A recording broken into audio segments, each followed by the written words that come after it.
current electricity. We are familiar with Ohm's law, which gives the relation between the electric current flowing through conductor and the potential difference applied across the conductor. We shall now consider two laws proposed by Kirchhoff for the determination of the distribution of current in a complicated electrical network. In 11th standard, we have also studied how to calculate the effective resistance of two or more resistances in series and in parallel combination. म्हणजे आपण 11वी इयत्तेमध्ये resistances are connected in series combination and resistances are connected in parallel combination हे पाहिलं होतं त्याच्यामध्ये. आणि series combination मध्ये जर आपण इक्विव्हॅलंट रेजिस्टन्स जर पाहिला तर RS R1 R2 up to RN म्हणजे nth रेजिस्टन्स असतील तर आपलं काय आलं होतं सिरीज कॉम्बिनेशन मध्ये RS R1 R2 up to RN. And resistances are connected in parallel combination means 1 upon Rp is equal to 1 upon R1 plus 1 upon R2 plus up to 1 upon RN plus up to 1 upon RN. अशा पद्धतीनं expressions आले होते त्याच्यामध्ये. आणि आपण current electricity मध्ये first काय शिकतोय की किर्चॉफ्स लॉ. किर्चॉफ्स लॉ दोन लॉ आहेत किर्चॉफचे, Kirchhoff's current law and voltage law. तर पहिला शिकतोय आपण याच्यामध्ये करंट लॉ.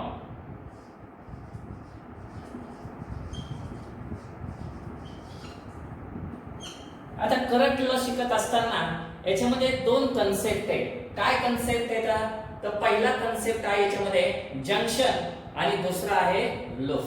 जंक्शन आणि loop. What do you mean by junction? Means junction means any point in an electric circuit where two or more conductors are joined together is a junction. दोन म्हणजे दोन किंवा तीन कंडक्टर्स जर आपण एकमेकांना जर जोडले तर काय म्हणतो आपण याला जंक्शन म्हणतो. हा काय झाला पहिला कंडक्टर फर्स्ट कंडक्टर, हा सेकंड कंडक्टर आणि हा काय झाला थर्ड कंडक्टर झाला. Now first second and third conductors are joined to each other म्हणजे at point A. First second and third conductors are joined at point A. Such a point is called as junction. म्हणजे अनेक conductor जर एकत्र जर हे केलेले असतील जोडलेले असतील म्हणजे थोडक्यात काय जोड म्हणजे काय जंक्शन. जोडाला काय म्हणायचं जंक्शन म्हणायचं. म्हणजे हा ए पॉइंट जो आहे या ए पॉइंटला काय म्हणायचं जंक्शन. आणि जंक्शनची डेफिनेशन काय आहे any point in an electrical circuit where two or more conductors are joined together म्हणजे याला काय म्हणतो सर जंक्शन कन्सेप्ट. आणि नंतरचं काय आहे लूप कन्सेप्ट. लूप म्हणजे काय आता आपण पॅटला वगैरे लूप असतो आहे की नाही. तर लूप कन्सेप्ट जो आहे आता consider a battery. Now it's a battery connected to a one resistance, a second resistance and third resistance, R1 resistance, R2 resistance and R3 resistance. battery E1 positive and negative terminal. याला काय म्हणायचं loop म्हणायचं. मग आता लूपची definition काय loop any close conducting path in an electrical network. Any close conducting path in an electrical network म्हणजे हा काय झाला क्लोज पाथ झाला. अजून एक पाथ काढू शकतो आपण याच्यामध्ये म्हणजे हा काय झाला लूप झाला. हा रेजिस्टन्स इकडे काढतोय मी, इथे एक बॅटरी काढली याच्यामध्ये, इकडे एक रेजिस्टन्स टाकलाय आणि याला काय म्हणतो आपण याला सुद्धा काय म्हणू शकतो लूप म्हणू शकतो.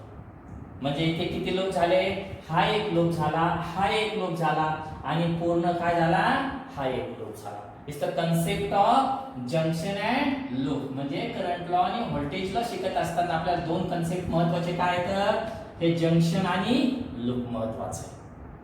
मग आता आपण काय करू करंट लॉ शिकतोय आपण. current law, it states that the algebraic sum of current at any junction or node is equal to 0. काय स्टेटमेंट करंट लॉचं algebraic sum of current at any junction or node is equal to 0. आता different branches from I1 to IR म्हणजे आपण different branch घेतले तर काय होईल तिथे I is equal to 1 to n means summation of I is equal to 0. आता याच्यामध्ये डिफरंट ब्रँच पहा. पहिली ब्रँच झाली, ही दुसरी ब्रँच झाली. I1 करंट हा येतोय, हा काय आहे I2 आणि जातोय I3 I4 आणि I5. डायरेक्शन पहा म्हणजे I1 काय होतोय येतोय, याला अजून जास्त म्हणू शकतो आपण current approaching at the junction is equal to current leaving from the junction. Current approaching at the junction is equal to current leaving from the junction. आता हा ए पॉइंट काय झाला, हे जंक्शन झालं. आता याच्यामध्ये पहा याचे साइन कन्व्हेन्शन येतं. साइन कन्व्हेन्शन काय आहे त्याच्यामध्ये, Kirchhoff's लॉचे the current arriving at the junction are considered positive. Current arriving at the junction treated as a positive. Current जर येत असेल तरी treated as a positive and current leaving from the junction treated as a negative. म्हणजे current येत असेल तर positive आणि current जात असेल तर काय निगेटिव्ह. मग आपण याच्यामध्ये मांडू. पहा आता हा करंट येतोय म्हणजे काय झालं पॉझिटिव्ह, याचं साइन काय घ्यावं लागेल पॉझिटिव्ह. हा करंट येतोय म्हणजे याचं साइन काय झालं पॉझिटिव्ह. हा करंट जातोय म्हणजे काय झालं निगेटिव्ह. हा जातोय म्हणजे निगेटिव्ह. इथे पण जातोय म्हणजे काय झाला negative. It states that now the equation I1 काय घ्यावं लागेल आता हे प्लस I2 प्लस I2. आता इकडे काय जातोय म्हणल्यानंतर साइन काय आलं निगेटिव्ह मायनस I3. नंतर इथनं जातोय म्हणजे काय झाला मायनस I4. आता जातोय म्हणजे काय मायनस I5 आणि इज इक्वल टू काय 0. I1 plus I2 minus I3 minus I4 minus I5 is equal to 0. आपण स्टेटमेंट काय केलंय, the current approaching at the junction is equal to current leaving from the junction. मग पहा I1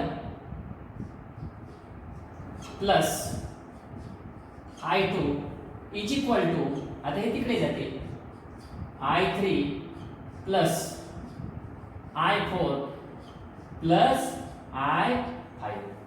आलं बरोबर. हे पहा current approaching at the junction is equal to current leaving from the junction, or the algebraic sum of current at any junction or node is equal to 0. काय हा Kirchhoff's law. याला Kirchhoff's first law म्हणतो आपण आणि कोणता हा Kirchhoff's current law.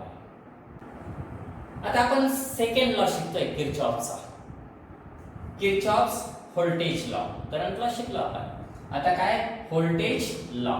आणि voltage law काय आहे summation IR plus summation E is equal to 0. Summation IR plus summation E is equal to 0 and it states that the algebraic sum of the potential difference and the electromotive forces in a closed loop is 0. म्हणजे पहा काय याच्यामध्ये algebraic sum of the potential difference and the electromotive force EMFs means in a closed loop is 0. summation IR plus summation E is equal to 0. आता याच्यामध्ये आपण याला असं पण म्हणू शकतो काय the algebraic sum of the EMFs in any closed circuit is equal to algebraic sum of product of the current and resistance of each part as that circuit. म्हणजे काय summation E is equal to summation IR. summation is equal to summation IR. algebraic sum of EMFs is equal to algebraic sum of product of current and resistance of each part as that circuit. It's the voltage law. म्हणजे आता voltage law मध्ये सुद्धा काय आहे, जसं आपण current law मध्ये sign convention पाहिले तसे व्होल्टेज लॉ मध्ये काय साइन कन्व्हेन्शन पाहिजे. मग काय साइन कन्व्हेन्शन आहे त्याच्यामध्ये? आता साइन कन्व्हेन्शन आपण तिथे काय पाहिलं होतं की बाणाच्या दिशेने गेल्यानंतर आपण एक ट्रीटेड याचं काय करत होतो पॉझिटिव्ह, म्हणजे current approaching at the junction याला पॉझिटिव्ह आणि current leaving from the junction याला काय घेतलं होतं आपण निगेटिव्ह घेतलं होतं याच्यामध्ये. आता आपण एक सर्किट काढू याच्यामध्ये. आता एक सर्किट मध्ये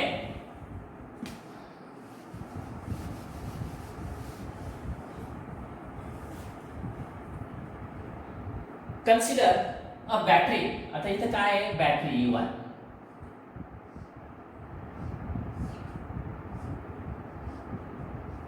positive negative connected to resistance.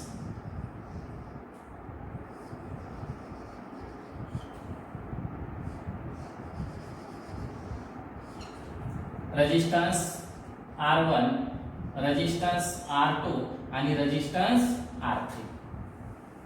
आता लूप काढला आपण याच्यामध्ये काय resistance R1, R2, R3 connected to battery E1. मग हे बॅटरीचा आपल्याला करंट कसं दाखवता येईल? आता पहा बरं का, करंट या बॅटरी काय आहे E1 आहे. मग E1 मधून फ्लो होणारा करंट कोणता I1.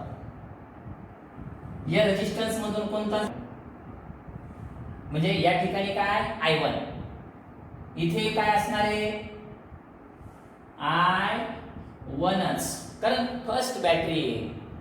नंतर इथे काय असणार आहे I1. सर्किट झालं कंप्लीट. याला काय म्हणतो आपण फर्स्ट लूप. आता याला आपण काय जोडला सेकंड लूप जोडला. आता सेकंड लूप मध्ये एक रेजिस्टन्स इथे टाकला, इथे एक रेजिस्टन्स टाकला आणि बॅटरी काय E2, battery E2. Resistance R1, R2, R3, R4 and R5. याचा positive terminal, negative terminal, positive terminal, negative terminal. नाव देऊ याला A, B, C, D, E and F. आता जंक्शन कशाला म्हणायचं? याला जंक्शन म्हणायचं. याला काय म्हणायचं? लूप म्हणायचं. मग आता याच्यामध्ये किती आहेत सांगा बरं, लूप किती होत आहे? हा पहिला लूप होतोय, हा दुसरा लूप होतोय आणि हा तिसरा लूप होतोय. मग आता फर्स्ट इन लूप. मग आता याचे साइन कन्व्हेन्शन, आता इथं आपण कशी केली होती साइन कन्व्हेन्शन, तशी याच्यामध्ये सुद्धा आपल्याला साइन कन्व्हेन्शन घ्यावे लागते. मग काय साइन कन्व्हेन्शन? साइन कन्व्हेन्शन पहिलं जे आहे त्याच्यामध्ये if we are travelling along the direction of conventional current the potential difference across that resistance is considered negative. म्हणजे आपण जर या करंटच्या दिशेने गेल्यानंतर it treated as a negative, म्हणजे करंटच्या ह्या दिशेने गेल्यानंतर it treated as a negative. पण निगेटिव्ह कडनं इथे पॉझिटिव्ह गेले तर it treated as a positive. या बॅटरीच्या बाबतीमध्ये काय घ्यायचं आपल्याला? पॉझिटिव्ह. म्हणजे काय त्याच्यामध्ये द EMF सेकंड जे कन्व्हेन्शन आहे याच्यामध्ये, म्हणजे if the loop is traced again the direction of the conventional current the potential difference across that resistor consider as positive. मग आता इथे ह्या बॅटरीचं पाहू आपण याच्यामध्ये. आणि सेकंड जे याच्यामध्ये सेकंड काय the EMF of an electrical source is positive while tracing the loop within the source from negative terminal to the source of positive terminal.